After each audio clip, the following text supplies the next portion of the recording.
Welcome to TSET. This is Eshwar Kumar. So ఈ వీడియోలో మనం ఇండియాకి ఆఫ్ఘనిస్తాన్కి మధ్య ఉన్నటువంటి సంబంధాలను డిస్కస్ చేసుకోబోతూ ఉన్నాం. సో చూద్దాం. ఇక్కడ మొదటగా చూసుకున్నట్లయితే భారతదేశానికి ఆఫ్ఘనిస్తాన్కి రిలేషన్స్ అనేటువంటి ఎప్పుడు స్టార్ట్ అయినాయి అనేటువంటి అంశంలోకి వెళ్ళే ముందుగా ఒక అంశాన్ని మనం మాట్లాడుకుందాం.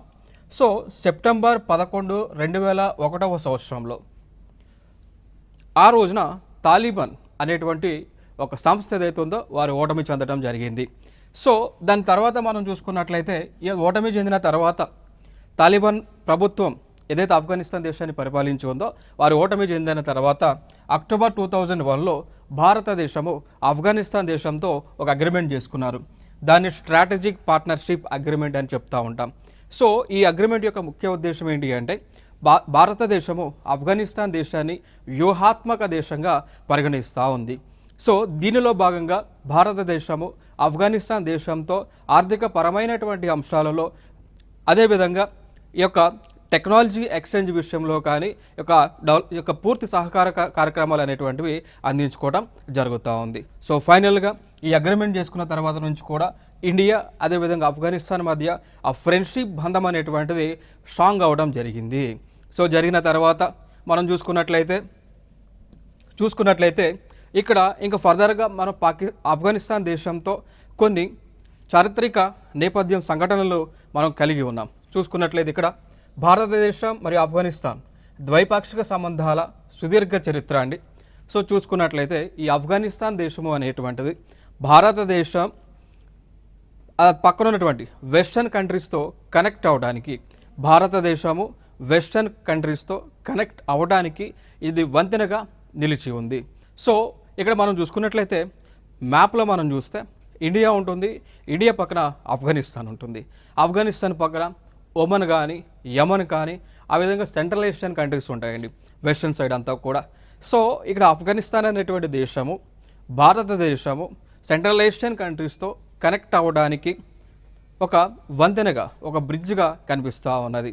సో దీనిలో భాగంగా మనం చూసుకున్నప్పుడు కూడా ఒక తాపీ అనేటువంటి ఒక గ్యాస్ పైప్ లైన్ని వేసి ఉన్నారు. తాపీ అనేటువంటి ఒక గ్యాస్ పైప్ లైన్ని వేయటం జరిగింది. ఓకేనా. సో ఇక్కడ మనం చూసుకున్నట్లయితే ఇక్కడ తాపీ అనేటువంటి గ్యాస్ పైప్ లైన్ ఏంటి అంటే ఒక గ్యాస్ పైప్ లైన్ని టర్కమెనిస్తాన్, ఆఫ్ఘనిస్తాన్, పాకిస్తాన్, ఇండియా మీదుగా తీసుకొస్తారు. సో ఇక్కడ ఇండియాకి ఈ టర్కమెనిస్తాన్కి ఆఫ్ఘనిస్తాన్ అనేటువంటిది ఒక వంతెనగా ఉంది అని మనం చెప్పుకోవచ్చు అండి. అదేవిధంగా ఈ ఆఫ్ఘనిస్తాన్కి వెస్టర్న్ సైడ్లో ఉన్నటువంటి దేశాలన్నిటితో కూడా మన వ్యాపార లావాదేవీలు చేసుకునే విధంగా ఆఫ్ఘనిస్తాన్ ఉంది అనేటువంటి అంశం మనం స్పష్టం చేసుకోవచ్చు. ఇక దాని తర్వాత రెండు ప్రాంతాలు కూడా ఉమ్మడి చరిత్రను కలిగి ఉన్నాయండి.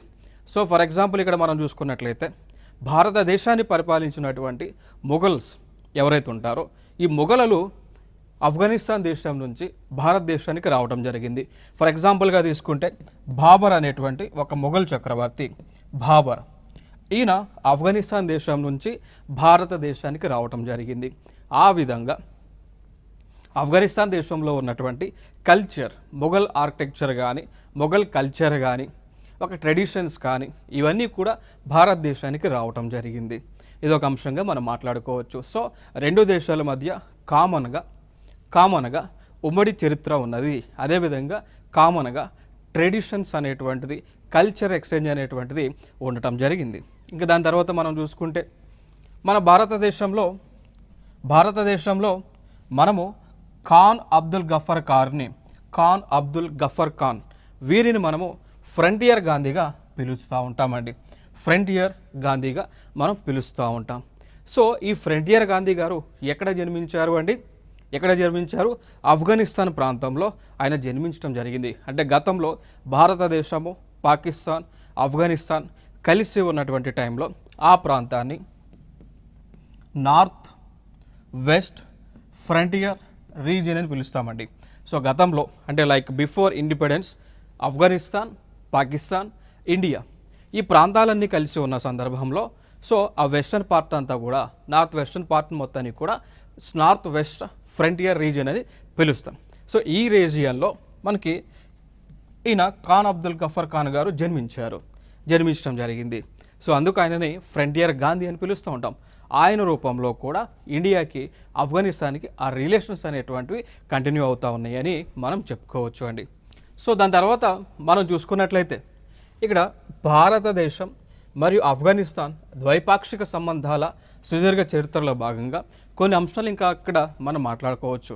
సో ఇక్కడ 1979లో కాబూల్లో సోవియట్ యూనియన్ వారు, సో సోవియట్ యూనియన్ ఏదైతే ఉందో, సో దానిని ప్రజెంట్ మనం రష్యా అని పిలుస్తూ ఉన్నాం.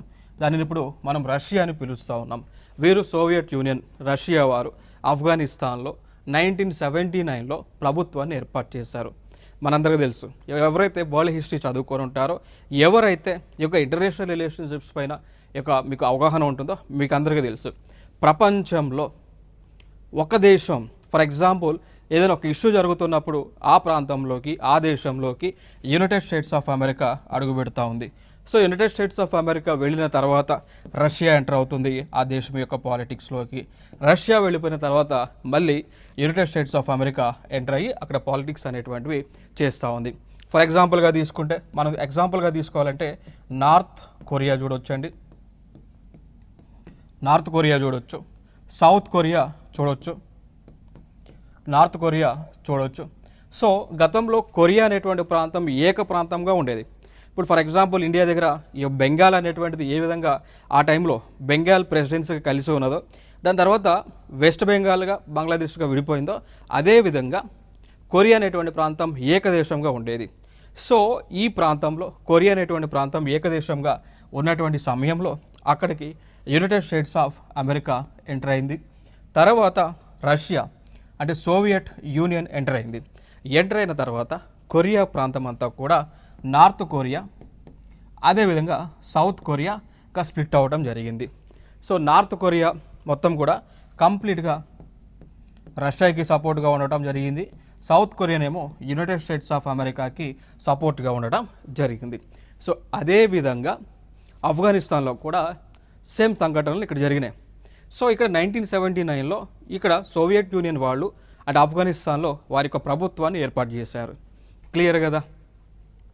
సో దాని తర్వాత వాళ్ళు వెళ్ళిపోయిన తర్వాత యునైటెడ్ స్టేట్స్ ఆఫ్ అమెరికా వాళ్ళు కూడా వాళ్ళకి సంబంధించినటువంటి అనుచరులు ప్రభుత్వాన్ని ఏర్పాటు చేయడానికి వారు హెల్ప్ చేయడం జరిగింది, రైట్. సో అందులో భాగంగా తాలిబాన్ అనేటువంటి టీం ఏదైతే ఉందో, సో ఈ తాలిబాన్స్కి అమెరికా వాళ్ళు సపోర్ట్ చేసి ఆఫ్ఘనిస్తాన్ దేశంలో ప్రభుత్వం ఏర్పాటు చేసే విధంగా వాళ్ళ సహాయ కార్యక్రమాలన్నీ కూడా అందించారు. ఇదొక అంశంగా మనం మాట్లాడుకోవచ్చు. దాని తర్వాత చూసుకున్నట్లయితే 1990లో, సో 1990 సంవత్సరంలో యునైటెడ్ నేషన్స్ ఐక్యరాజ్య సమితి వారు ఒక ప్రపోజల్ పెట్టారండి. ఆ ప్రపోజల్ ఏంటి అంటే హ్యూమటేరియన్ అసిస్టెన్స్, దాన్ని మానవతా సహాయం అంటాం. యునైటెడ్ నేషన్స్ ఆర్గనైజేషన్స్ వాళ్ళు వరల్డ్ వైడ్గా ప్రపోజల్ పెట్టారు. ఏ దేశాలైతే ఆర్థికంగా డెవలప్మెంట్ అయి ఉంటాయో, ఏ దేశాలైతే ఆర్థికంగా పురోగతి సాధిస్తూ ఉంటాయో, ఆ దేశాలు లేనటువంటి దేశాలకు, ఆర్థికంగా పతనంలో ఉన్నటువంటి దేశాలకి సహాయ కార్యక్రమాలన్నీ కూడా అందించాలి, హ్యూమటేరియన్ అసిస్టెన్స్ అనేటువంటిది చేయాలి అని చెప్పి ఎజెండాతో తీసుకొచ్చారు. క్లియర్ కదా? దీనిలో భాగంగా భారత ప్రభుత్వం ఆఫ్ఘనిస్తాన్ దేశానికి అనేక సహాయ కార్యక్రమాలను కూడా అందించడం జరిగింది. ఇది ఒక అంశంగా గుర్తుపెట్టుకోండి. ఓకే, సో దాని తర్వాత 1993లో తాలిబాన్లు, సో అంటే ఇక్కడ రష్యా వాళ్ళు వెళ్ళిపోయిన తర్వాత యుఎస్ఏ వచ్చింది. యుఎస్ఏ ప్రభుత్వం ఆఫ్ఘనిస్తాన్లోకి అంటే యుఎస్ఏ వాళ్ళు ట్రూప్స్ ఆఫ్ఘనిస్తాన్లోకి ఎంటర్ అయిన తర్వాత వారు తాలిబాన్స్ని సపోర్ట్ చేశారు. వారికి కావాల్సినటువంటి ట్రైనింగ్ అంతా కూడా ఇచ్చారు. ఇచ్చిన తర్వాత ఈ తాలిబాన్ల పెరుగుదల పెరిగింది ఆఫ్ఘనిస్తాన్లో. సో పెరిగిన తర్వాత జరిగినటువంటి అంశం ఏంటి అంటే వీరు ఇండియాతో సంబంధం అంతా కూడా తెంచుకోవడం జరిగింది. So Talibans are against to India. Talibans అనేటువంటి వాళ్ళు they are the against to India అనేటువంటి అంశం వీళ్ళు స్పష్టం చేయడం జరిగింది అండి 1993లో. సో తర్వాత మనం చూసుకున్నట్లయితే ఇండియాకి ఆఫ్ఘనిస్తాన్కి మధ్య ఎకనామిక్ రిలేషన్స్ అనేటువంటివి ఏ విధంగా ఉంది అనేటువంటి అంశాన్ని మనం చూద్దాం. సో ఇక్కడ మనకి 2013-14లో సుమారు యునైటెడ్ స్టేట్స్ US డాలర్స్ 1200 మిలియన్ల మేర ఈ యొక్క బిజినెస్ ట్రాన్సాక్షన్స్ అనేటువంటివి రెండు దేశాల మధ్య జరగటం జరిగింది. సో దీన్ని బట్టి మనం చెప్పొచ్చు ఇండియాకి ఆఫ్ఘనిస్తాన్కి trade relations. So trade relations, economic relations అనేటువంటివి కంటిన్యూ అవుతా ఉన్నాయి అనేటువంటి అంశం మనం తెలుసుకోవచ్చు అండి. ఇక దాని తర్వాత మనం మాట్లాడుకుంటే హ్యుమానిటేరియన్ అసిస్టెన్స్ మాట్లాడుకున్నాం. సో ఐక్యరాజ్య సమితి యొక్క అభ్యర్థన మేరకు భారత ప్రభుత్వము ఆఫ్ఘనిస్తాన్ దేశానికి హ్యుమానిటేరియన్ అసిస్టెన్స్ని ఇవ్వడానికి ముందుకు వచ్చిందని చెప్పాం. ఓకేనా. సో దానిలో భాగంగా ఎటువంటి కార్యక్రమాలను భారతదేశం చేసింది అంటే, ఇక్కడ యుఎన్ వరల్డ్ ఫుడ్ ప్రోగ్రామ్ ఉంది. ఐక్యరాజ్య సమితికి సంబంధించినటువంటి యుఎన్ వరల్డ్ ఫుడ్ ప్రోగ్రామ్ ఉంది. సో ఈ ప్రోగ్రామ్ యొక్క గైడ్లైన్స్ ప్రకారము భారత ప్రభుత్వము ఆఫ్ఘనిస్తాన్ దేశంలో ఉన్నటువంటి దాదాపు 2 మిలియన్లు అండి. సో 2 మిలియన్లు అంటే ఎంతండి? 2 లక్షల మంది పిల్లలకు ప్రోటీన్ బిస్కెట్లను అందిస్తూ ఉంది. ఓకేనా. సో ఎంతమందికి? దాదాపు 2 లక్షల మంది పిల్లలకు వివిధ ఆహార పథకానికి సంబంధించి లైక్ ఫుడ్ సప్లై అనేటువంటిది, ప్రోటీన్ ఫుడ్, న్యూట్రిషియస్ ఫుడ్ అనేటువంటిది అందిస్తూ ఉన్నారు. ఇక దాని తర్వాత చూస్తే ఇండియన్ మెడికల్ మిషన్స్ అండి. సో భారత ప్రభుత్వానికి చెందినటువంటి స్వచ్ఛంద సంస్థలు, ఇండియన్ గవర్నమెంట్ మిషనరీస్, వీరు ఆఫ్ఘనిస్తాన్ దేశానికి వెళ్ళి ఆ దేశంలో ఉన్నటువంటి ప్రజలకు ఇక ఉచిత వైద్య సేవలు అనేటువంటివి అందిస్తూ ఉన్నారు హ్యుమానిటేరియన్ అసిస్టెన్స్లో భాగంగా. ఇక దాని తర్వాత మనం చూసుకుంటే Kabul. So కాబూల్లోని Indira Gandhi institute of child health, Indira Gandhi, ఇక్కడ చూడవచ్చు మీరు, ఇందిరాగాంధీ ఇన్స్టిట్యూట్ ఆఫ్ చైల్డ్ హెల్త్ని ఇక ఆఫ్ఘనిస్తాన్ దేశంలో కాబూల్ ప్రాంతంలో ఏర్పాటు చేశారు.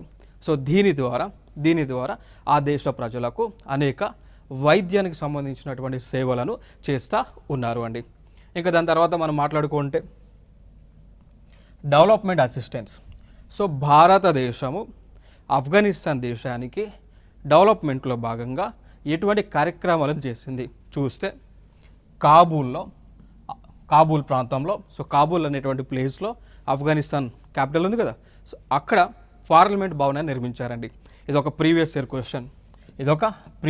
క్వశ్చన్. ఓకేనా. సో ఏమని క్వశ్చన్ అడిగారు అంటే, భారత ప్రభుత్వము ఏ దేశంలో పార్లమెంట్ భవనాన్ని నిర్మించారు? ఆన్సర్ ఆఫ్ఘనిస్తాన్లో. సో ఇది ఒక PYQ. సో ఆ పార్లమెంట్ భవనాన్ని కంప్లీట్గా, ఇప్పుడు ఇండియాలో పార్లమెంట్ ఎట్లా ఉంది, అదేవిధంగా ఆఫ్ఘనిస్తాన్ దేశంలో పార్లమెంట్ని ఇండియన్ గవర్నమెంట్ ఖర్చుతో కంప్లీట్గా నిర్మించి వాళ్ళకి ఫ్రీగా ఇవ్వడం జరిగింది. ఇది ఒక అంశం. ఇంకా దాని తర్వాత మనం మాట్లాడుకోవాల్సి వస్తే ఇరాన్లో చాబహార్ పోర్టుని ఏర్పాటు చేశారు. సో ఇక్కడ మనం చెప్తాం మీకు ఒక అంశం మనకు చెప్తా. మనము ఇండియా నుంచి ఆఫ్ఘనిస్తాన్ వెళ్ళాలి అనుకోండి, మనం ఇక్కడ ఏం చేయాలి అండి? ఇండియా నుంచి ఆఫ్ఘనిస్తాన్ వెళ్ళాలి అంటే పాకిస్తాన్ మీదుగా వెళ్ళాల్సి ఉంటుంది. సో ఆఫ్ఘనిస్తాన్ కానీ ఆ పక్కన ఉన్నటువంటి దేశాలు, ఫర్దర్గా ఉన్నటువంటి యమన్, ఒమన్, తుర్క్మెనిస్తాన్, ఇట్లా కిర్గిస్తాన్, ఈ దేశాలు ఏవైతే ఉన్నాయో ఆ దేశాలకు మనం వెళ్ళి ఆ యొక్క ఎకనామిక్ ట్రాన్సాక్షన్స్ చేయాలి అంటే పాకిస్తాన్కి మీద వెళ్ళాలి. బట్ ఇండియాకి పాకిస్తాన్కి ఫ్రెండ్లీనెస్ అనేటువంటిది చాలా తక్కువ. కొన్ని సందర్భంలో భారతదేశానికి చెందినటువంటి ఈ యొక్క లైక్ ట్రాన్స్పోర్ట్ ఇక వెహికల్స్ ఏవైతే ఉన్నాయో, లాజిస్టిక్స్ ఏవైతే ఉన్నాయో వాటిని పాకిస్తాన్ రాకుండా అడ్డుకుంటూ ఉంది. ఆ సమయంలో మనము ఆఫ్ఘనిస్తాన్లోకి వెళ్ళడానికి పాసిబిలిటీ అనేటువంటిది ఉండటం లేదు. సో అందుకోసము భారత ప్రభుత్వము ఏం చేసింది అంటే, ఇరాన్ అనేటువంటి ఒక దేశం దగ్గర, ఇక్కడ చూడవచ్చు మ్యాప్లో, ఇరాన్ అనేటువంటి ఒక దేశం దగ్గర ఒక పోర్ట్ ఏరియా నిర్మించారు. దాని పేరే చాబహార్ పోర్ట్ అండి. Very important. దాని పేరే చాబహార్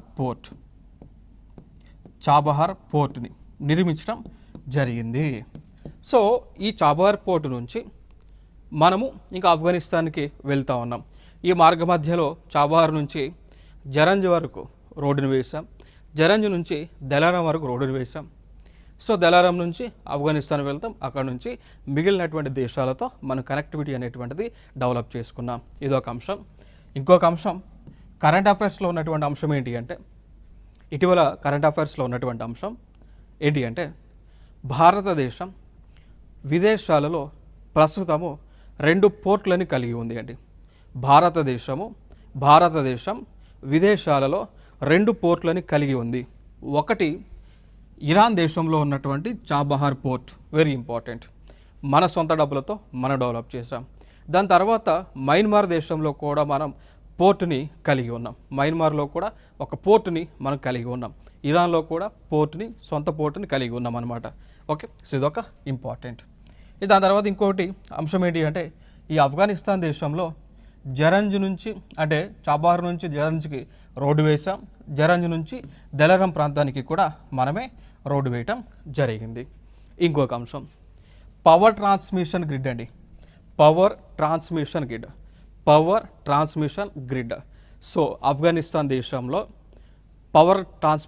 పవర్ ట్రాన్స్మిషన్కి సంబంధించినటువంటి నెట్వర్క్ని కూడా మనమే డెవలప్ చేసాం. ఇంకొక అంశం ఏంటి అంటే, ఇదే ఆఫ్ఘనిస్తాన్ దేశంలో సాల్మా అనేటువంటి ఒక డ్యామ్ని కూడా మనం అక్కడ వారికి కన్స్ట్రక్ట్ చేయడం జరిగింది. దేని ప్రకారము? డెవలప్మెంటల్ అసిస్టెన్స్లో భాగంగా, డెవలప్మెంటల్ కోఆపరేషన్లో భాగంగా ఇవ్వటం జరిగింది. ఇది ఒక ఇంపార్టెంట్. దాని తర్వాత ఆ దేశంలో చదువుతున్నటువంటి విద్యార్థులకు యాన్యువల్ స్కాలర్షిప్స్ని కూడా మనం అందిస్తూ ఉన్నాం. వార్షిక స్కాలర్షిప్లని కూడా మనం అందిస్తూ ఉన్నాం. క్లియర్ కదా? ఇవన్నీ కూడా మనం ఆఫ్ఘనిస్తాన్కి ఇచ్చినటువంటివి. ఏమేమి ఇచ్చాం? పార్లమెంట్ భవనం ఇచ్చాం, చాబార్ పోర్ట్, జరంజ్ దెలరం రహదారి, power transmission grid, Salma dam, ఇంకా అదేవిధంగా వార్షిక స్కాలర్షిప్లను ఇస్తూ ఉన్నాం. ఈ అంశాలు ఇంపార్టెంట్గా గుర్తుపెట్టుకోవాల్సిన అంశాలు. రైట్. సో ఇక్కడ చూడండి, ఇంకా చాబార్ పోర్ట్ ఇక్కడ ఉంది. సో గతంలో అడిగినటువంటి క్వశ్చన్స్ ఏంటి అంటే, చాబహార్ పోర్ట్ అనేటువంటి దాన్ని ఏ దేశంలో భారత ప్రభుత్వం నిర్మించింది అన్నప్పుడు, ఏ దేశంలో అండి? ఇరాన్ దేశంలో నిర్మించారు. ఇదొకటి. దాని తర్వాత పాకిస్తాన్ నిర్మించినటువంటి పోర్ట్ నేమ్ ఏంటి అంటే, పాకిస్తాన్ దేశంలో చైనా నిర్మించినటువంటి పోర్ట్ పేరేంటి గతంలో అడిగారు. సో ఇది గ్వాదర్ అనేటువంటి పోర్ట్. సో పాకిస్తాన్ దేశంలో చైనా నిర్మించినటువంటి పోర్ట్ గ్వాదర్. ఇరాన్ దేశంలో ఇండియా నిర్మించినటువంటి పోర్ట్ చాబహార్. రెండు కూడా గుర్తుపెట్టుకోండి, కన్ఫ్యూజ్ అవ్వాల్సినటువంటి నీళ్ళు లేదు, అవ్వకండి, ఎందుకంటే very important. So Chabahar Iran, పాకిస్తాన్లో గ్వాదర్. నెక్స్ట్ అంశం, సో ఇవండి. సో వారికి మనం పార్లమెంట్ని కన్స్ట్రక్ట్ చేసి ఇచ్చామన్నాం కదా. సో ఇదే పార్లమెంట్ని ఇండియన్ గవర్నమెంట్ కన్స్ట్రక్ట్ చేసి ఇవ్వటం జరిగింది. నెక్స్ట్ ఇంకొక అంశం, మరి ఇండియన్ గవర్నమెంట్ ఆఫ్ఘనిస్తాన్ దేశం పైన ఎందుకు ఇంత ఇంట్రెస్ట్ చూపిస్తుంది? ఎందుకు ఇండియన్ గవర్నమెంట్ అన్ని ప్రాజెక్ట్స్ ఆఫ్ఘనిస్తాన్లో నిర్మిస్తున్నారంటే, దానికి గల కొన్ని కారణాలు మనం చూసుకోవచ్చండి. లైక్ మనం చూసుకుంటే ఆఫ్ఘనిస్తాన్ దేశంలో ఈ మేర మెటీరియల్స్ అనేటువంటివి ఉన్నాయి. ఈ మేర మెటీరియల్స్ లైక్ ఐరన్ కానీ 285.4 బిలియన్ లైక్ యూరోస్ మేర కాపర్ కానీ, niobium, cobalt, gold, molybdenum, rare earth elements, asbestos, silver, potash, aluminium, graphite, lapis lazuli, ఇట్లా ఈ విధంగా మెటీరియల్స్ అనేటువంటివి ఆఫ్ఘనిస్తాన్ దేశంలో ఉన్నాయి. ఇవన్నీ కూడా భారతదేశానికి చాలా ఇంపార్టెంట్. ఎందుకంటే ఇవన్నీ కూడా మేజర్గా స్టీల్ ఇండస్ట్రీస్లో, సిమెంట్ ఇండస్ట్రీస్లో, ఎలక్ట్రానిక్స్ ఇండస్ట్రీస్లో యూజ్ చేస్తూ ఉంటారు. కాబట్టి మనకి చాలా అవసరం. అందుకోసమే ఇవన్నీ కూడా వీటిపైన మనకి ఎక్స్ప్లోరేషన్ రైట్స్ కోసమే మనం ఆ దేశం ప్రజలతో ఈ యొక్క డెవలప్మెంటల్ కార్యక్రమాలన్నీ కూడా చేస్తూ ఉన్నాం. నెక్స్ట్ అంశం చూసుకుంటే ఇక్కడ ఇంకొక అంశం ఏంటి అంటే, 2014 తర్వాత United states of America Afghanistan నుంచి పూర్తిగా అంటే యుఎస్ఏకి చెందినటువంటి ట్రూప్స్ అన్నీ కూడా ఆఫ్ఘనిస్తాన్ దేశం నుంచి వెకేట్ చేసి వెళ్ళిపోయినాయి. దానికి గల కారణాలు ఏంటి అంటే, ఎందుకు వెళ్ళిపోయినాయి అంటే, యుఎస్ఏ రాకముందు నేనేమన్నా 1979లో యుఎస్ఏ రాకముందు రష్యా వచ్చింది. రష్యా వెళ్ళిపోయిన తర్వాత యుఎస్ఏ వచ్చింది. సో యుఎస్ఏ వాళ్ళు కూడా 2014లో వెళ్ళిపోయారు. కారణాలు ఏంటి అంటే, మేజర్ రీజన్స్ ఏంటి అంటే, ఇక్కడ అంతకుముందు 2001లో ఓకేనా, సో అంటే సెప్టెంబర్ అంటే 9/11, సో 9/11 అని పిలుస్తూ ఉంటాం. సో సెప్టెంబర్ 2001లో ఇక్కడ ఈ ఆఫ్ఘనిస్తాన్కి చెందినటువంటి బిన్ లాడెన్ ఇక్కడ వీళ్ళు ఏం చేశారంటే, అమెరికాలో ఉన్నటువంటి ట్విన్ టవర్స్ని కూల్చివేయటం జరిగింది. ఓకేనా. సో అమెరికాలో ఉన్నటువంటి ట్విన్ టవర్స్ని బిన్ లాడెన్కు ఆఫ్ఘనిస్తాన్కు చెందినటువంటి ఆ బిన్ లాడెన్ కూల్చివేయడం జరిగింది. సో దానికి రెటలేషన్లో భాగంగా వీళ్ళు యుఎస్ఏ ట్రూప్స్ అన్నీ కూడా ఆఫ్ఘనిస్తాన్ దేశానికి వచ్చిన తర్వాత వాళ్ళ టార్గెట్ ఏంటి, ముందుగా బిన్ లాడెన్ని చంపాలి, దాని తర్వాత ఈ ఆల్ ఖైదా అనేటువంటి ఒక ఉగ్రవాద నెట్వర్క్ని కూడా అంతమొందించాలి. సో వాళ్ళు చేశారు. దాని తర్వాత తాలిబాన్ ఏదైతే అధికారంలో ఉందో వాళ్ళని అధికారం నుంచి తీసేయాలి. దాని తర్వాత ఆఫ్ఘనిస్తాన్ దేశంలో స్థిరమైనటువంటి ప్రజాస్వామ్య రాజ్యాన్ని ఏర్పాటు చేయాలనేటువంటి ఒక ఎజెండాతో వచ్చారు. సో అది సక్సెస్ అయినటువంటి సందర్భాన అమెరికాకు చెందినటువంటి ట్రూప్స్ ఏవైతున్నాయో వాళ్ళందరూ కూడా తిరిగి రిటర్న్ వెళ్ళారు. ఇక్కడ చూడొచ్చు మీరు, ఇది ఒక అంశంగా మనం గుర్తుపెట్టుకోవచ్చు.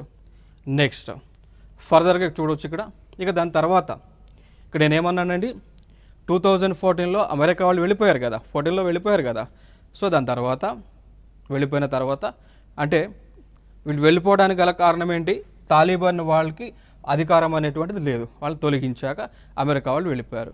దాని తర్వాత మరలా వీళ్ళు 2021లో ఈ తాలిబాన్ ట్రూప్స్ ఏవైతే ఉన్నాయో వీళ్ళు మళ్ళీ ఆఫ్ఘనిస్తాన్ దేశంలో అధికారంలోకి రావటం జరిగింది. సో వచ్చిన తర్వాత వీళ్ళు మళ్ళీ భారతదేశంతో తెగదెంపులు చేసుకున్నారు. సో తాలిబాన్స్కి ఇండియా అంటే నచ్చక, అంటే ఇద్దరికి ఒక కోఆపరేషన్ లేక ఏం చేశారంటే ఇండియాతో డిప్లొమాటిక్ టైస్ అనేటువంటివి రద్దు చేసుకున్నారు తాలిబాన్స్ 2021లో పవర్లోకి వచ్చిన తర్వాత. ఇటీవల మనకి ఆ న్యూస్లో ఉన్నటువంటి అంశం, కరెంట్ అఫైర్స్లో కూడా ఉన్నటువంటి అంశం ఏంటి అంటే ఆఫ్ఘనిస్తాన్ దేశంలో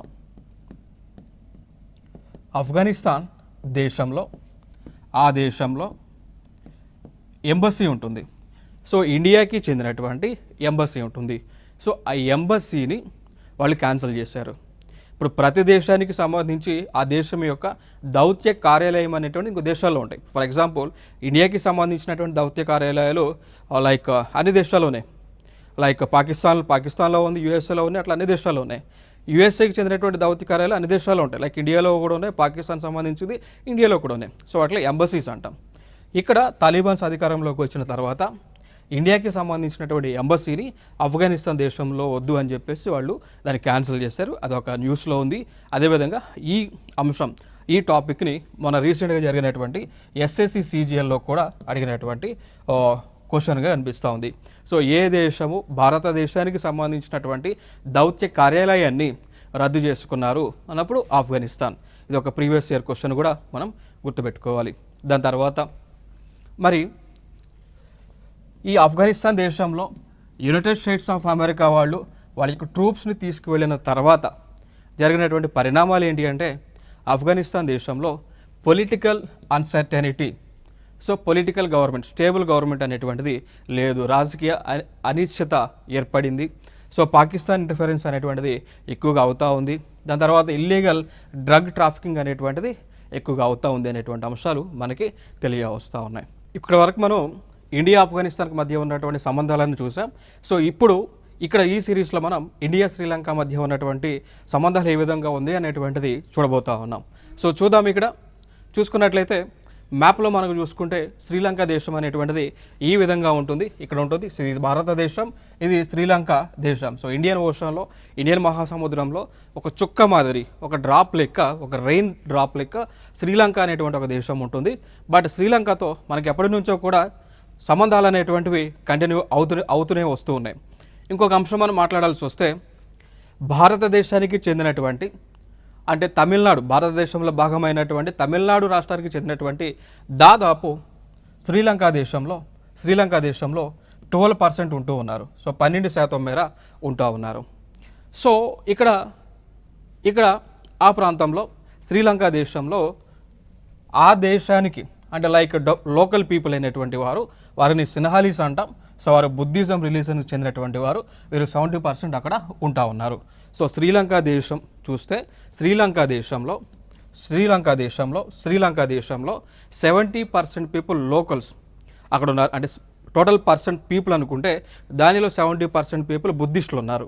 సో శ్రీలంక పీపుల్ మనం ఏమంటాము, సిన్హాలీస్ అంటాం. దాని తర్వాత అదే శ్రీలంకలో తమిళనాడుకు చెందినటువంటి హిందూస్ ఉన్నారు. వారి యొక్క పర్సంటేజ్ ఎంత ఉంది, 12% ఉంది. సో ఇక్కడ 12% అంటే మైనారిటీలో ఉన్నట్టు, ఇక్కడ మెజారిటీగా ఉన్నటువంటి అంశం. సో ఇక్కడ ఈ మెజారిటీగా ఉన్నటువంటి పీపుల్ ఏం చేస్తూ ఉన్నారంటే మైనారిటీగా ఉన్నటువంటి తమిళ హిందూస్ పైన అనేక లైక్ ఈవిల్ కార్యక్రమాలన్నీ కూడా చేస్తూ ఉన్నారు. అంటే వీరిని డెవలప్మెంట్లో భాగంగా ముందుకు రానివ్వట్లేదు. సో అనేక విధాలుగా డిస్క్రిమినేషన్ అనేటువంటిది చూపిస్తూ ఉన్నారు. ఇంకొక అంశం ఇక్కడ ఏంటి అంటే ఇక్కడ అప్పుడు శ్రీలంకలో ఉన్నటువంటి ప్రభుత్వము ఒక చట్టాన్ని తీసుకొచ్చారు, అంటే ఒక బిల్లుని తీసుకొచ్చారు. దాని పేరే సిన్హాలీస్ ఓన్లీ బిల్ అనమాట. సో 1956లో 1956వ సంవత్సరంలో శ్రీలంకలో ఉన్నటువంటి ప్రభుత్వము శ్రీలంక అనేటువంటిది కేవలము సిన్హాలీస్ అనేటువంటి వారికి మాత్రమే, వేరే వారు ఉండడానికి వీలేదనేటువంటి ఒక బిల్లును తీసుకొచ్చారు. సో ఈ బిల్లుకి వ్యతిరేకంగా 12%గా ఉన్నటువంటి తమిళ హిందూస్ ఒక గ్రూప్గా ఏర్పాటు చేశారు. ఆ గ్రూప్ పేరే ఎల్టీటీ అండి. దాన్ని ఏమంటామంటే లిబరేషన్ టైగర్స్ ఆఫ్ తమిళ్ ఈలం అంటాం. ఆ గ్రూప్ పేరే లిబరేషన్ టైగర్స్ ఆఫ్ తమిళ్ ఈలం అని పిలుస్తూ ఉంటాం. ఏ సంవత్సరంలో దాన్ని ఫామ్ చేశారు అంటే 1976లో ఫామ్ చేశారు. గుర్తుపెట్టుకోండి. సో 1956లో ఈ సిన్హాలీస్ ఓన్లీ బిల్ అనేటువంటిది 1956లో తీసుకొస్తే దీనికి వ్యతిరేకంగా శ్రీలంకలో ఉన్నటువంటి తమిళ హిందూస్ అందరూ కూడా ఎల్టీటీఏ అంటే లిబరేషన్ టైగర్స్ ఆఫ్ తమిళ్ ఎలం అనేటువంటి ఒక గ్రూప్ని ఏర్పాటు చేశారు. ఓకేనా. సో ఏర్పాటు చేసి ఆ దేశంలో శ్రీలంకలో తమిళ పీపుల్కి హక్కుల కోసం వారు పోరాటం అనేటువంటిది చేస్తూ ఉన్నారు. ఇక దాంతోపాటు 1983లో సివిల్ వార్ అనేటువంటిది స్టార్ట్ అయింది. సో శ్రీలంకలో ఉన్నటువంటి సిన్హాలీస్కి అదేవిధంగా ఈ తమిళ హిందూస్కి మధ్య ఈ యొక్క సివిల్ వార్ అనేటువంటిది మొదలవటం జరిగింది. ఇది ఒక అంశంగా మనం మాట్లాడుకోవచ్చు. సో ఇదే శ్రీలంక మ్యాప్. సో ఈ ప్లేస్ అంతా కూడా ఎక్కువగా సిన్హాలీస్ ఉన్నటువంటి వారు, మిగిలినటువంటి ఈ ప్లేస్లో తమిళియన్స్ ఉన్నటువంటి వారు. సో తమిళనాడు నుంచి వెళ్ళినటువంటి తమిళియన్స్ అందరూ కూడా ఈ ప్లేసెస్లో వాళ్ళు సెటిల్ అయ్యారు. సో ఇక్కడ ఈ ప్రజలందరూ కూడా ఎందుకు వెళ్ళారు అంటే అక్కడికి బ్రిటిష్ వాళ్ళు భారతదేశాన్ని పరిపాలిస్తున్నటువంటి సమయంలో తమిళనాడు నుంచి అంటే కొంతమంది వర్కర్స్ని తీసుకువెళ్ళారు. సో వారు ఇక్కడ ఈ ప్రాంతాల్లో సెటిల్ అవ్వడం జరిగి వారి యొక్క పాపులేషన్ అనేటువంటిది పెరిగింది. రైట్. సో ఇదొక ఇంపార్టెంట్ ఏరియా. దాని తర్వాత జరిగినటువంటి అంశాలు ఏంటి అంటే ఆ ఎల్టీటీ గ్రూప్ అనేటువంటిది ఏదైతే ఉందో, సో వీళ్ళు శ్రీలంకని రెండు దేశాలుగా ఏర్పాటు చేసి ఒక ప్రాంతం ఏమో సిన్హాలీస్ అత్యధికంగా ఉండేటువంటి దేశంగా, ఇంకొక ప్రాంతం తమిళియన్స్ ఎక్కువగా ఉండేటువంటి విధంగా రెండు దేశాలని బైఫర్కేట్ చేయమని వీళ్ళు డిమాండ్స్ చేస్తూ ఉన్నారు. ఇప్పుడు ఫర్ ఎగ్జాంపుల్ తీసుకుంటే ఇండియాలో మనం చూసుకున్నట్లయితే ఇండియాలో ఆ పంజాబ్ ప్రాంతాన్ని అంతా కూడా ఖలిస్తాన్ అనేటువంటి ఒక దేశంగా ఏర్పాటు చేయండి అని, మిగిలినటువంటి ప్రాంతాన్ని భారతదేశంగా ఏర్పాటు చేయండి అని ఏ విధంగా డిమాండ్స్ వినిపిస్తూ ఉన్నాయో అదేవిధంగా తమిళనాడులో ఈ శ్రీలంకలో కూడా శ్రీలంకని రెండు దేశాలుగా విడగొట్టి ఎల్టీటీ బృందానికి సంబంధించినటువంటి ప్రాంతం అంతా కూడా లైక్ ఒక దేశంగా తమిళ దేశంగా, మిగిలినటువంటి సిన్హాలీస్ ఉన్నటువంటి ప్రాంతాన్ని కూడా లైక్ సిన్హాలీస్ దేశమా లేదంటే శ్రీలంక దేశంగా వేర్పాటు చేయమని డిమాండ్స్ అయితే వినిపిస్తూ ఉన్నాయన్నమాట. సో దాని తర్వాత ఇక్కడ మనం చూసుకున్నట్లయితే 1987లో ఇండియన్ గవర్నమెంట్ శ్రీలంకతో ఒక అగ్రిమెంట్ చేసుకున్నారు. దాన్నే ఇండియన్ శ్రీలంక అకార్డ్ అంటాం. దీని యొక్క ముఖ్య ఉద్దేశం ఏంటి అంటే శ్రీలంకకి కావాల్సినటువంటి అన్ని విధాల సహాయ కార్యక్రమాలు అనేటువంటివి ఇండియన్ గవర్నమెంట్ శ్రీలంకకి అందించేటువంటి ఒక అగ్రిమెంట్ 1987లో చేసుకోవడం జరిగింది. ఇక దాని తర్వాత జరిగినటువంటి అంశం ఏంటి అంటే ఆ యొక్క 1987లో చేసుకున్నటువంటి ఇండో శ్రీలంక అకార్డ్ ప్రకారం ఏంటి అంటే ఇక్కడ శ్రీలంక వాళ్ళకి ఎటువంటి సహాయ కార్యక్రమాలు కావాల్సి వచ్చినా కానీ ఇండియన్ గవర్నమెంట్ వారికి సహాయం చేయటం. సో అగ్రిమెంట్లో భాగంగా ఇండియన్ గవర్నమెంట్ ఏం చేసింది అంటే శ్రీలంక దేశానికి శ్రీలంకలో ఉన్నటువంటి సిన్హాలీస్కి సపోర్ట్గా ఇండియన్ పీస్ కీపింగ్ ఫోర్స్ అనేటువంటిది, అంటే ఇండియన్ మిలిటరీ ఫోర్స్ని శ్రీలంకకి పంపించింది. సో ఆ మిలిటరీ ఫోర్స్ అంతా కూడా ఎవరికి వ్యతిరేకంగా పనిచేస్తూ ఉన్నారు అండి? ఎల్టీటీకి వ్యతిరేకంగా పనిచేస్తూ ఉన్నారు. అర్థమైంది కదా. సో శ్రీలంకకి Indian government Indian peace keeping ఫోర్స్ని పంపించిన తర్వాత వారు ఎల్టీటీకి వ్యతిరేకంగా పనిచేస్తున్నారనేటువంటి ఉద్దేశంతో ఎల్టీటీ ప్రతినిధులు ఎల్టీటీకి చెందినటువంటి వారందరూ కూడా అప్పటికి లైక్ ఎలక్షన్ క్యాంపెయిన్లో ఉన్నటువంటి రాజీవ్ గాంధీ గారిని వాళ్ళు అసాసినేట్ చేయడం జరిగింది. ఇదొక అంశంగా మనకి తెలుసుకోవచ్చు. ఇక్కడ ఇంకొక అంశం మనం గుర్తుపెట్టుకోవాల్సిన అంశం ఏంటి అంటే ఈ ఆపరేషన్ పవన్ అనేటువంటి అంశాన్ని మనం గుర్తుపెట్టుకోవాలి. సో ఆపరేషన్ పవన్ అనేటువంటిది ఏ రెండు దేశాల మధ్య జరిగింది? ఇండియా శ్రీలంక రెండు దేశాల మధ్య జరిగింది. సో ఆపరేషన్ పవన్ యొక్క ముఖ్య ఉద్దేశం ఏంటి అంటే ఇండియన్ ఆర్మ్డ్ ఫోర్సెస్ శ్రీలంకకి సపోర్ట్ చేసేటువంటి కార్యక్రమం. సో ఇదొక అంశాన్ని గుర్తుపెట్టుకోండి. ఇక దాని తర్వాత ఇండియన్ శ్రీలంక రిలేషన్స్లో భాగంగా ఇండియన్ గవర్నమెంట్ శ్రీలంకకి అన్ని విధాలుగా కూడా సహాయ కార్యక్రమాలు అందిస్తూ ఉంది. లైక్ వారికి అవసరం ఉన్నటువంటి సమయంలో లైక్ ఫుడ్ అందిస్తూ ఉన్నారు. దాంతోపాటు వాళ్ళకి అవసరం మేర Indian government Indian aided ambulance సర్వీసెస్ని కూడా ఉచితంగా అందిస్తూ ఉన్నారు. ఇక్కడ చూడవచ్చు శ్రీలంకలో ఇండియన్ గవర్నమెంట్ అందించినటువంటి అంబులెన్సెస్. సో ఆ దేశ ప్రజలకు ఇవి సేవ చేస్తూ ఉన్నాయి. ఇండియన్ గవర్నమెంట్ శ్రీలంకకి అందించింది. ఎందుకోసం ఫ్రెండ్లీనెస్ డెవలప్ చేసుకోవడానికి రెండు దేశాల మధ్య. ఇంకా ఫర్దర్గా మనం మాట్లాడుకోవాల్సి వస్తే కల్చరల్ రిలేషన్స్ చూస్తే సాంస్కృతిక సంబంధాలను కనుక మనం చూసుకున్నట్లయితే రెండు దేశాల మధ్య కూడా కామన్ కల్చర్ అనేటువంటిది ఉంది. దానితో పాటు భారతదేశానికి చెందినటువంటి కొందరు శ్రీలంకలో స్టిల్ ఇప్పటికీ కూడా నివసిస్తూ ఉన్నారు.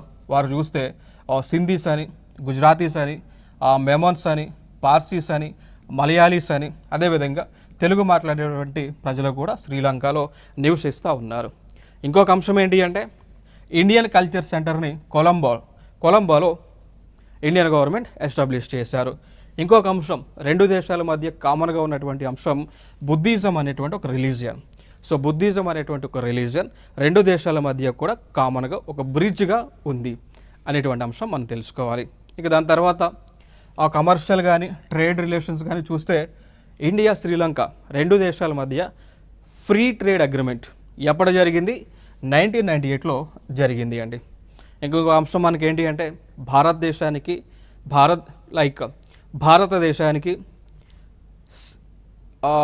సెకండ్ లార్జెస్ట్ ట్రేడింగ్ పార్ట్నర్గా శ్రీలంక ఉంది. భారతదేశానికి సెకండ్ లార్జెస్ట్ ట్రేడింగ్ పార్ట్నర్గా శ్రీలంక ఉంది. అఫ్కోర్స్ ఫస్ట్ ప్లేస్లో కొన్ని సందర్భాల్లో యుఎస్ఏ ఉంటుంది, కొన్ని సందర్భాల్లో చైనా ఉంటుంది. సో చైనాతో ఎక్కువగా వ్యాపారం చేస్తూ ఉన్నాం. కొన్ని ఇయర్స్లో కొన్ని సంవత్సరాల్లో యుఎస్ఏతో మనం ఆ యొక్క వ్యాపారం అనేటువంటిది చేస్తూ ఉన్నాం. సెకండ్ ప్లేస్లో మాత్రం శ్రీలంక ఉంది. రైట్. సో ఇదొక అంశం. ఇక దాని తర్వాత డెవలప్మెంటల్ కోఆపరేషన్ మనం చూసామనుకోండి. శ్రీలంక దేశంలో భారత ప్రభుత్వం 50,000కు పైగా హౌసెస్ని నిర్మించారు. ఇండియన్ హౌసింగ్ ప్రాజెక్ట్ అనేటువంటి ద్వారా 50,000 హౌసెస్ని నిర్మించడం జరిగింది. ఓకేనా. సో ఈ ప్రాంతం ఈ శ్రీలంకలో ఉన్నటువంటి ప్లేస్లో ఈ హౌసెస్ అన్నీ కూడా నిర్మించడం జరిగింది. నెక్స్ట్ దాని తర్వాత మనం చూసుకుంటే ఇండియాకి శ్రీలంకకి మధ్య డిఫెన్స్ అండ్ సెక్యూరిటీ కోఆపరేషన్ జరుగుతూ ఉంది. లైక్ ఫర్ ఎగ్జాంపుల్ తీసుకుంటే మిలిటరీ ఎక్సైజ్ అయినటువంటి మిత్రశక్తి, నేవల్ ఎక్సైజ్ అయినటువంటి స్లీనెక్స్, దాని తర్వాత దోస్తి అనేటువంటి ఒక మిలిటరీ ఎక్సైజ్. ఇది ఇండియా, మాల్దీవ్స్, శ్రీలంక మధ్య జరుగుతూ ఉంది. సో ఇక్కడ మీరు చూడవచ్చు ఇండియా శ్రీలంక మ్యారిటైమ్ ఎక్సైజ్, దాని పేరే స్లీనెక్స్, 2023లో స్టార్ట్ అయింది, కొలంబోలో జరిగింది. క్లియర్ కదా. నెక్స్ట్ అంశం 10th edition of India Sri Lanka joint military exercise, దాన్ని మిత్రశక్తి అంటాం. సో ఇది శ్రీలంకలోనే స్టార్ట్ అవడం జరిగింది. రైట్. సో ఇది రీసెంట్గా జరిగినటువంటి మిలిటరీ ఎక్సైజ్. ఇంకా ఫర్దర్గా మనం మాట్లాడుకోవాల్సి వస్తే ఇండియా శ్రీలంక. సో శ్రీలంక దేశంలో చైనా పాగా వేసింది. ఏ విధంగా అంటే శ్రీలంక దేశంలో పోర్ట్ హంబొంటొట అనేటువంటి దాన్ని చైనా వాళ్ళు నిర్మిస్తూ ఉన్నారు. దాని తర్వాత బెల్ట్ అండ్ రోడ్ ఇనిషియేటివ్లో శ్రీలంక మెంబర్గా ఉంది. దాని తర్వాత శ్రీలంక దేశానికి చైనా వాళ్ళు ఆర్మ్స్ అన్నీ కూడా సప్లై చేస్తూ ఉన్నారు. ఇవి శ్రీలంకకి ఇండియాకి మధ్య ఉన్నటువంటి సంబంధాలు. సో నెక్స్ట్ వీడియోలో మరికొన్ని అంశాలతో మీ ముందుకు రావడం జరుగుతుంది. This is Eshwar Kumar. Thank you.